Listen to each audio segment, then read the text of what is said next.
Shalom, selamat pagi, salam sejahtera untuk kita semua. Berjumpa lagi dalam Renungan Harian bersama Allah di waktu fajar pada hari ini, Rabu 21 September 2022. Dengan judul pembahasan, namanya adalah Perlindunganku. Sebelum kita lanjut, mari berdoa. Bapa di surga, kami siapkan hati kami untuk mendengar firman-Mu. Dalam nama Yesus, amin. Ayat tema kita diambil di dalam Amsal 18 ayat 10. Firman Tuhan berkata, "Nama Tuhan adalah menara yang kuat. Kesanalah orang benar berlari dan ia menjadi selamat." Saudara-saudaraku yang kekasih, kota-kota perlindungan yang telah ditetapkan bagi umat Allah pada zaman dulu adalah satu lambang dari perlindungan yang disediakan di dalam Kristus. Juru selamat yang penuh rahmat yang sama, yang telah menetapkan kota-kota perlindungan yang sementara itu. Oleh menumpahkan darahnya sendiri, telah menyediakan bagi pelanggar-pelanggar hukum Allah satu tempat berlindung yang pasti, ke kota mana mereka bisa melarikan diri untuk menyelamatkan diri dari kematian yang kedua. Tidak ada kuasa yang dapat merebut dari tangannya jiwa-jiwa yang telah pergi kepadanya untuk memperoleh keampunan.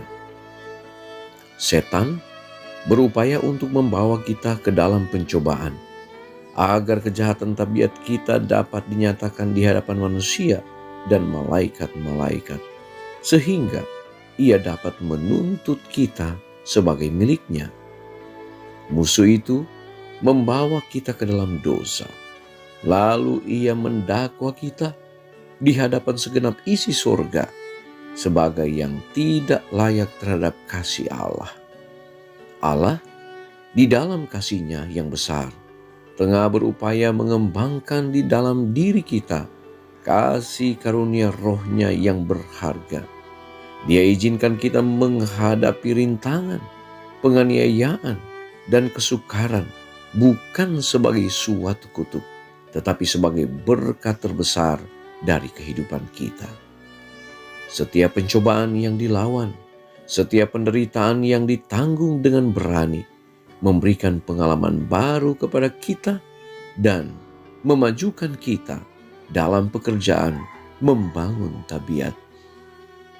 Orang yang melalui kuasa ilahi melawan pencobaan, menyatakan ke dunia dan segenap isi surga ketepatgunaan kasih karunia Kristus. Satu-satunya perlindungan melawan kejahatan adalah tinggalnya Kristus dalam hati melalui iman dalam kebenarannya.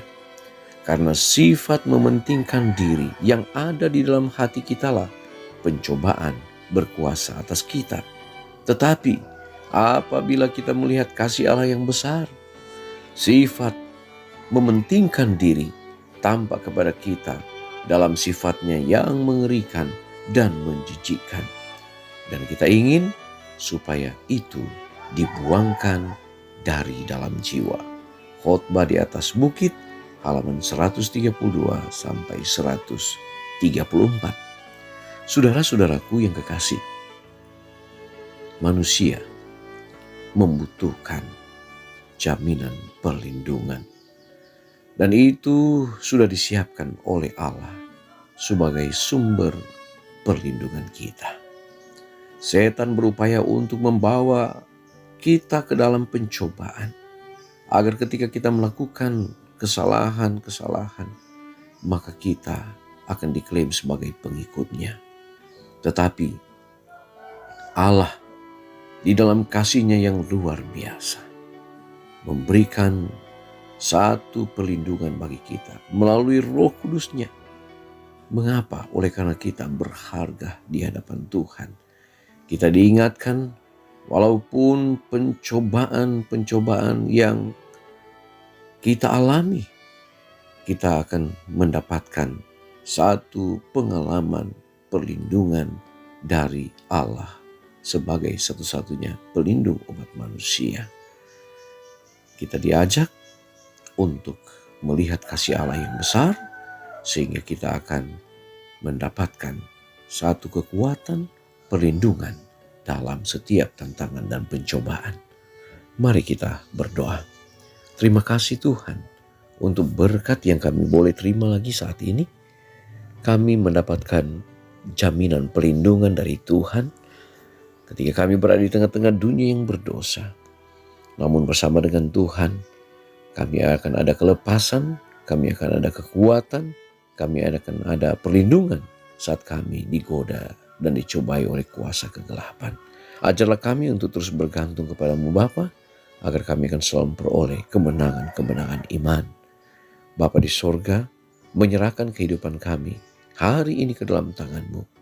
Kiranya Engkau jaga, pelihara, lindungi kami dalam naungan dan dalam lindungan Tuhan. Berkati umat-umat Tuhan. Ampuni dosa kami dalam nama Yesus. Amin. Pertemuan kita telah selesai. Jumpa lagi besok. Shalom. Tuhan memberkati.